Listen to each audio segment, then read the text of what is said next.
ఒక కీలకమైన అంటే మంత్రిగా ఒకప్పుడు మంచి పేరు తెచ్చుకున్నారు మాణిక్య వరప్రసాద్.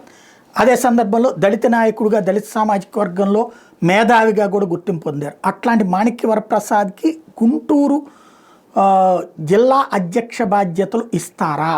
ఇది సంచలనాత్మకమైనది అవుతుంది. తెలుగుదేశం అద్భుతమైన నిర్ణయం తీసుకున్నట్టు అవుతుంది. ఎందుకంటే రాబోయే రోజుల్లో గుంటూరు టీడీపీ పార్టీ జిల్లా అధ్యక్షుడిగా పనిచేయాలని ఉందని ఆయన చంద్రబాబు గారి నోటీస్కి తీసుకెళ్ళడం, ఆయన సానుకూలంగా స్పందించారంటూ ప్రకటించారు మాణిక్య వరప్రసాద్. ఒకప్పుడు తెలుగుదేశం పార్టీ టైంలో ఎమ్మెల్సీ అయ్యారు. ఆ తర్వాత జగన్ అధికారంలోకి వచ్చిన తర్వాత తన పదవికి రాజీనామా చేసి వైఎస్ఆర్ కాంగ్రెస్ పార్టీలో చేరి మళ్ళీ జగన్ ఆయనకే టికెట్ ఇచ్చి ఆ మిగతా టర్మ్ కూడా ఆయన కంటిన్యూ అవుతూ వచ్చారు. అయితే అంత త్యాగం చేస్తే తన మంత్రివర్గంలోకి తీసుకోలేదు, తనకి కీలక బాధ్యతలు ఇస్తానని చెప్పి మోసం చేశారని ఆగ్రహంతో ఉండి ఎలక్షన్స్ ముందే పార్టీ మారినటువంటి మాణిక్య వరప్రసాద్ ఇప్పుడు ఈ కోరిక కోరారు, తనని కోరిక తీరుస్తానన్నారన్నటువంటి పాయింట్ ఇక్కడ డొక్క మాణిక్య వరప్రసాద్ చెప్తున్నారు.